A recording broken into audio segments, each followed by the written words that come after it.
C'est pour ça que de plus en plus, bien-aimés dans le Seigneur, dans les temps de la fin, l'église véritable, elle sera cachée. Comme au temps de Jézabel, les véritables prophètes étaient dans les grottes. C'est pour ça ceux qui partiront à l'enlèvement de l'église, ce sera ceux qui seront dans les coulisses et qui seront en train de se préparer pour le grand retour du Maître. C'est pour ça que Jésus veut te sanctifier. Laisse Jésus te laver par les eaux de sa parole. La paix de Christ soit votre partage. Nous bénissons le Seigneur pour cette nouvelle étude. Nous voulons parler du deuxième épître aux Thessaloniciens. Donc nous avons fait un premier volet où nous avons parlé de la première épître aux Thessaloniciens. Donc dans cet audio, nous n'allons pas représenter les Thessaloniciens. Nous allons directement partir dans la raison pour laquelle Paul écrit ce deuxième épître. Nous avons vu dans l'audio précédent, je fais un résumé pour ceux qui n'ont pas eu l'occasion de suivre, d'écouter. On a vu qu'effectivement les Thessaloniciens étaient un peuple qui avait un témoignage qui était fort par rapport à leur conversion, comment ils ont abandonné le Seigneur, les idoles, pour servir le Dieu vivant et vrai, selon 1 Thessaloniciens chapitre 1 à partir du verset 9. Et on a vu effectivement que les Thessaloniciens étaient un peuple qui était beaucoup persécuté et qui était dans l'interrogation, dans le découragement également, parce qu'il y avait beaucoup de personnes qui mouraient pour leur foi à cause du témoignage de l'évangile. Et Paul justement va les écrire pour les encourager concernant leur espérance dans le livre de 1 Thessaloniciens chapitre 4. Et il va justement leur présenter l'espérance concernant le retour de Christ, l'enlèvement de l'Église, que l'on peut voir dans 1 Thessaloniciens chapitre 4, et va encourager les Thessaloniciens à persévérer malgré les épreuves dans lesquelles ils pouvaient être confrontés. Et il leur écrit un deuxième épître parce qu'effectivement, les chrétiens se posaient des questions concernant la parousia, le retour de Christ. Et certaines personnes disaient qu'ils avaient raté l'enlèvement de l'Église, que l'Église avait déjà été enlevée.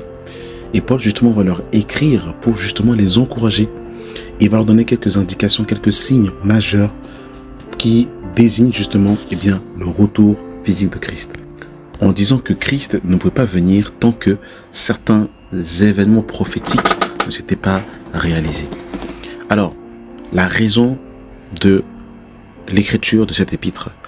Paul écrit cette deuxième lettre pour corriger une fausse croyance. Certains Thessaloniciens croyaient que le jour du Seigneur, le retour de Christ, était déjà arrivé, causant panique et désordre. Encourager la persévérance face aux persécutions, rappeler l'importance du travail. Certains croyants, pensant que la fin était imminente, avaient cessé de travailler, vivaient dans la oisiveté. Ça, il le déclare et il dénoncera cela dans le livre de Thessaloniciens chapitre 3. Alors, concernant justement les mises en garde, il met en garde les Thessaloniciens de ne pas se laisser tromper par des fausses prophéties ou lettres prétendues venues des apôtres, entre parenthèses 2 Timothée chapitre 2, le verset 2. De ne pas suivre ceux qui vivent dans le désordre ou refusent de travailler, 2 Thessaloniciens 3, le verset 6 à 12. Attention à l'homme du péché. Et ça on le voit dans justement 2 Thessaloniciens chapitre 3, le verset 3 à 10. Concernant les encouragements, Dieu jugera les persécuteurs et donnera du repos aux fidèles. Rappel de l'élection divine et de l'appel à la fermeté dans la foi. Prière pour la paix et la grâce sur les croyants. Alors, si on fait un résumé des différents chapitres. Au chapitre 1, Paul remercie Dieu pour la croissance spirituelle des Thessaloniciens.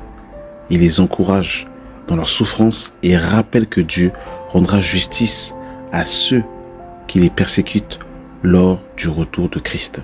Chapitre 2, Paul corrige l'idée erronée que le jour du Seigneur est déjà venu et il décrit l'apparition future de l'homme du péché, entre parenthèses l'antéchrist, avant la venue du Christ. Il encourage les croyants à rester fermes dans la tradition apostolique. Chapitre 3, Paul demande la prière pour la propagation de l'évangile. Il ordonne de s'éloigner des croyants désordonnés et rappelle l'importance du travail. Paul travaille de ses propres mains.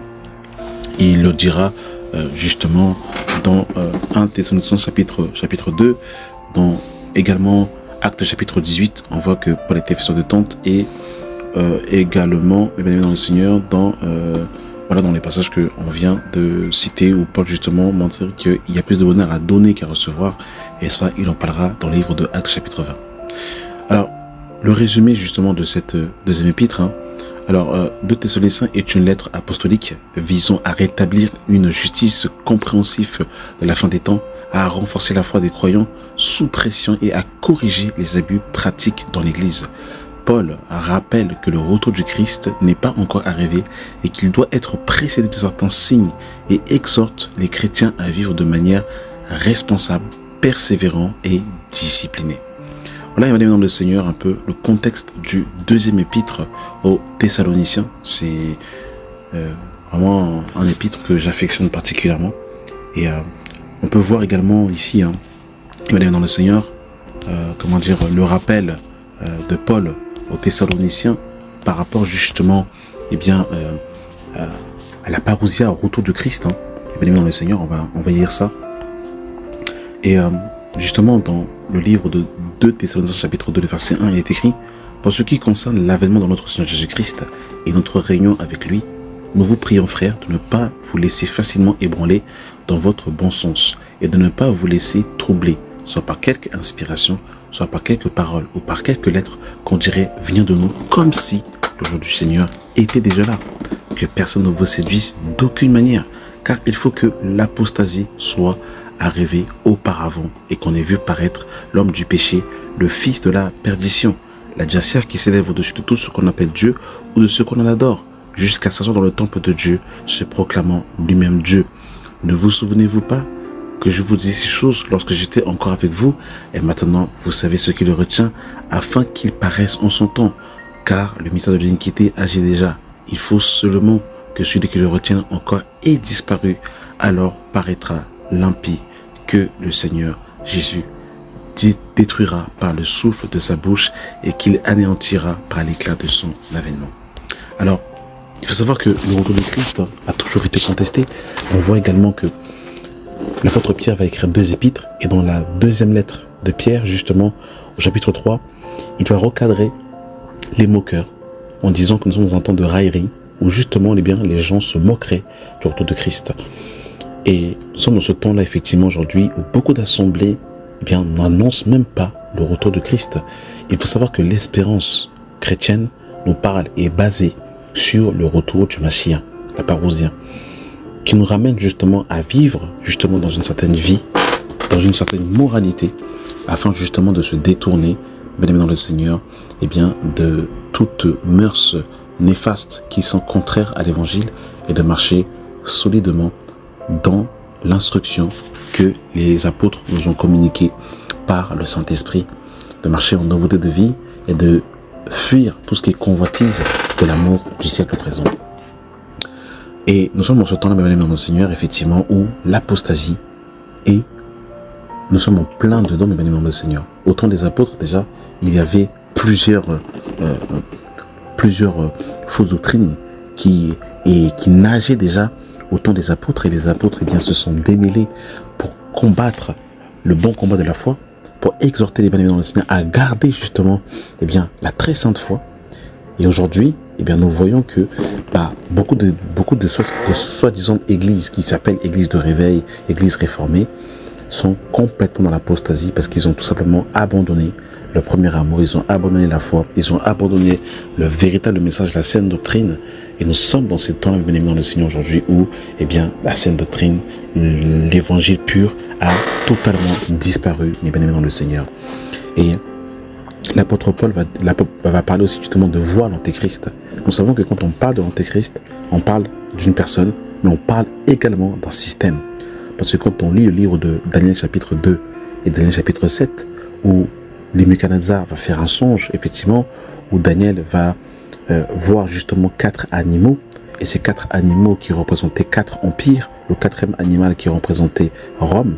Et nous savons que Christ est venu justement sous l'empire de Rome et présentement nous assistons à la renaissance de la quatrième bête. Donc c'est les pieds qui sont constitués de l'argile et du fer, bien dans le Seigneur, qui se reforment dans les temps de la fin. Ces 10 orteils qui sont l'image aussi des 10 cornes qui représentent 10 rois qui formeront dans les temps qui sont les derniers une coalition pour justement refaire renaître le gouvernement de l'antéchrist de la bête. Et de ces de ces 10 cornes, de ces 10 orteils, bien le Seigneur, 3 tomberont et une petite corne poussera. Et cette corne sera le gouvernement de l'Antéchrist. Donc nous voyons, bien le Seigneur, que aujourd'hui, le monde est pleinement en train de mettre en place le gouvernement de la bête, le 666, la pensée de l'Antéchrist, de l'homme impie. Et nous voyons que la société actuelle, les mœurs, la moralité a complètement renversé, déchiré, balayé la Torah, mis de côté pour mettre en place la pensée de l'Antéchrist.